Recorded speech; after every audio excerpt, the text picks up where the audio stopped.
Sí, en realidad el proceso viene se inició con el primer juicio donde denunciamos en nuestra declaración la actitud del juez frente a la presentación del habeas corpus con mi desaparición. En realidad yo no fui preso político, yo fui un detenido desaparecido que gracias a Dios estoy con vida, pero muchos no volvieron de esta situación. Es decir, mi detención fue... por ejemplo, ¿no? Claro, pero Carvajal era un caso de detención por orden del Poder Ejecutivo, pero estaba en una prisión provincial.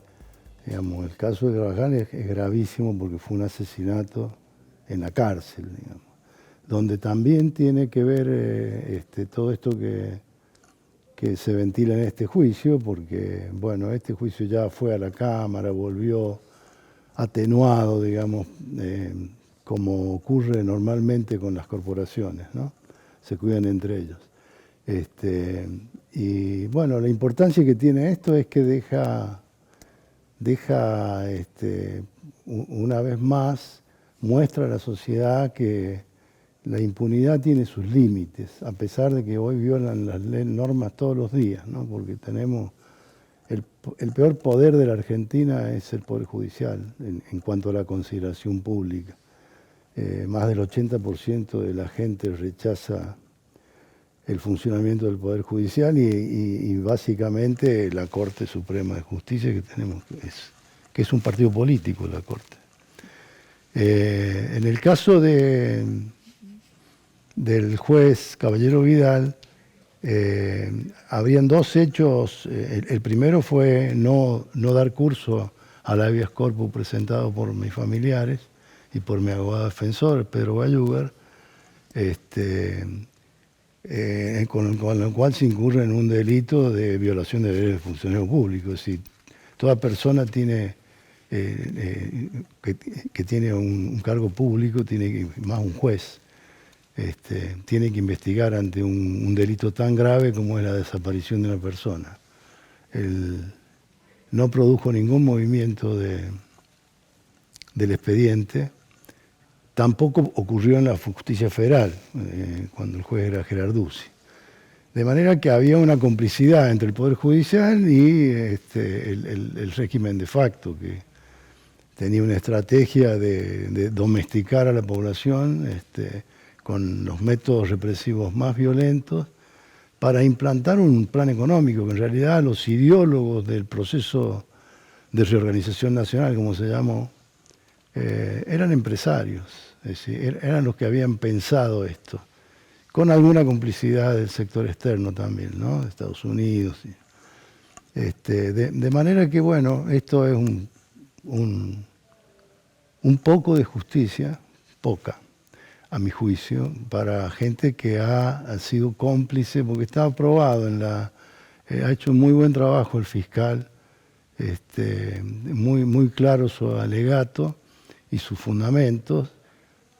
Claro, uno se queda con un poco gusto a fósforo cuando la pena que corresponden son 2 años de prisión, que seguramente no irá a la cárcel por la edad y porque además son 2 años, a pesar de ser un delito de lesa humanidad, al que en ese marco se lo juzga. De manera que, bueno, es bueno que estas cosas se conozcan para que no vuelvan a suceder, digamos. Tenemos que tratar de que el sistema democrático, con todas sus imperfecciones, funcione.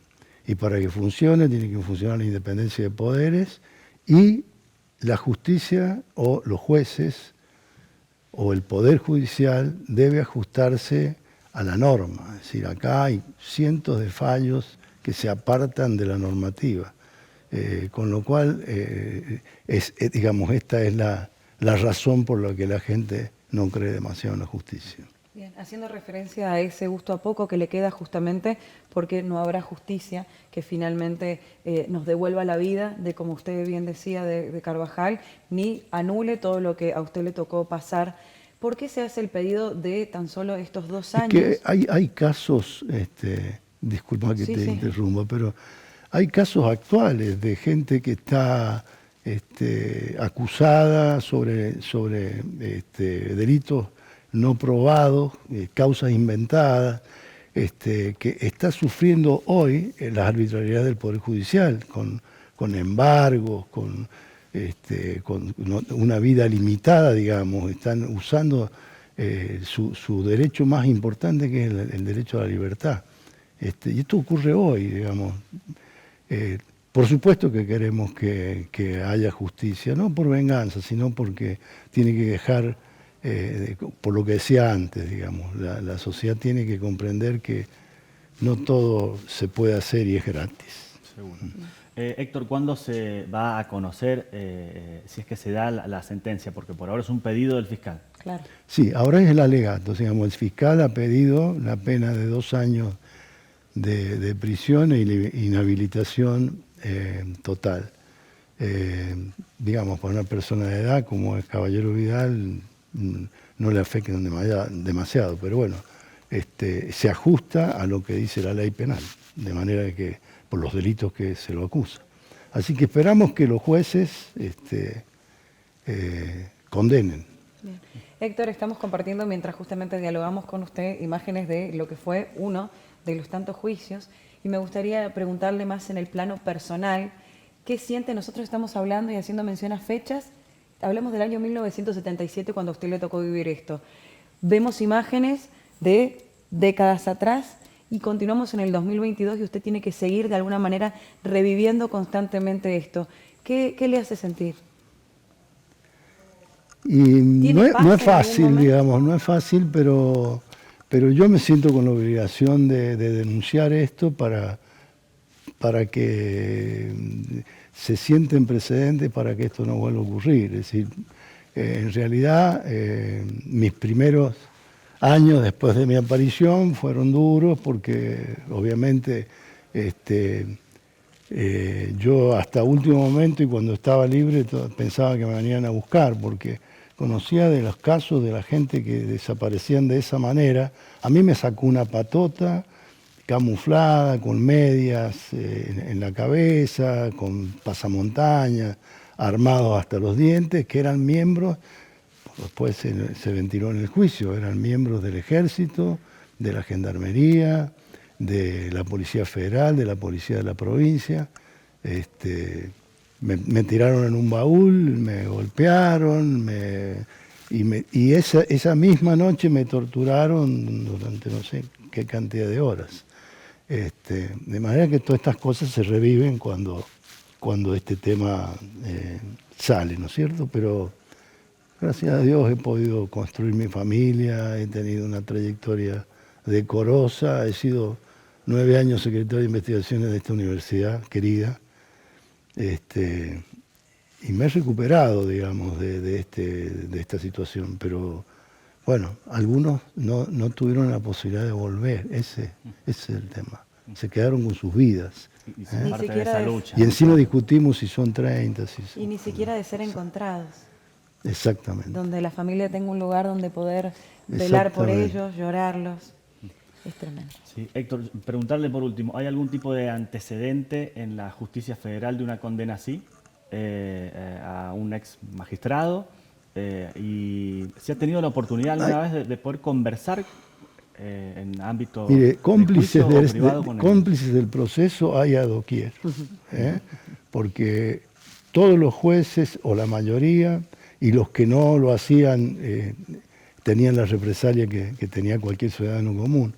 De manera que deben haber por ahí casos de gente involucrada que está siendo investigada, pero han pasado casi 50 años de esto, ¿no es cierto? Y es doloroso saber que los tiempos, y siempre dicen la justicia no es justicia si no es a tiempo. Y miren lo que estamos discutiendo ahora, situaciones de hace 50 años, o 47, no saqué bien la cuenta, pero a mí me llevaron de mi casa el el 11 de marzo, en la madrugada del 12 de marzo de 1977.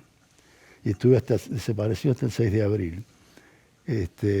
Durante los primeros 15 días fueron muy tortuosos. Aplicación de picana, me preguntaban por gente. Bueno, trataban de sacar cosas que yo no conocía, porque, o sea, conocía a las personas, sabía de su actividad política, pero me limitaba a saber que eran peronistas o eran comunistas, pero, bueno, eran métodos realmente, bueno, fueron entrenados con los métodos que aplicó Francia en Argelia. Tremendo. La gente que practicaba la tortura eran robots.